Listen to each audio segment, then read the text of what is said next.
My name is Jessie Brosma. I'm going to be describing some of the features of the axial skeleton.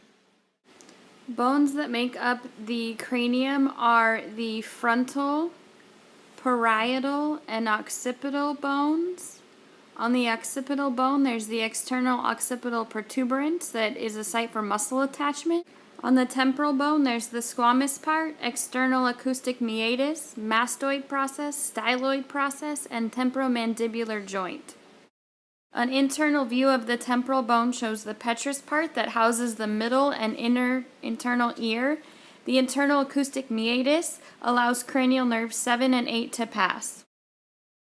An external view of the sphenoid bone shows lateral and orbital parts of the greater wing and the superior orbital fissure that allows cranial nerves 3, 4, and 6 to pass for eye movement. An internal view of the sphenoid bone shows the greater and lesser wings, the optical canal that allows cranial nerve 2 or the optic nerve to pass to the eyes, and the sella turcica or Turk's saddle that holds the pituitary gland. The coronal suture is a junction of the parietal and frontal bones. The sagittal is a junction of the parietal bones. Squamous is the temporal and parietal bones, and lamboid is the parietal and occipital junction. The facial bones include the maxilla, the alveolar process, the nasal bone, the zygomatic bone, which forms with the zygomatic process of the temporal bone and the zygomatic bone to complete the zygomatic arch, the ethmoid bone, the vomer and ethmoid bone together make the nasal septum, the inferior nasal concha, which creates the lateral walls of the nasal cavity. Lastly, we have the mandible that includes the body, the angle, the ramus, mandibular condyle, mandibular notch, and coronoid process. Looking at the curvature of the spine, there is the primary curves, which is the thorax, and in the sacrum, the secondary is the cervical and the lumbar curvature.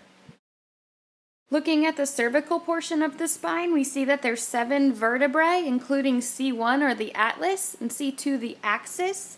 The transverse process of these vertebrae are different because they have a transverse foramen that allows the vertebral arteries to pass.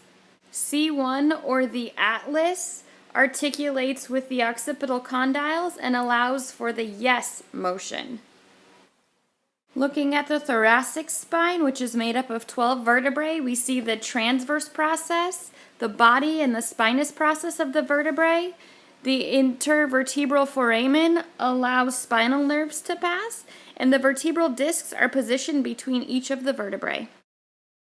Looking at the lumbar spine, which is made up of 5 vertebrae, below that we see the sacrum, which is 5 fused vertebrae, and the coccyx. Next, we look at the sternum that has the manubrium, the body, the xiphoid process, and jugular notch. When looking at the ribs, we see the vertebrosternal ribs or the true ribs, vertebrochondral ribs or false ribs, and the vertebral ribs or the floating ribs.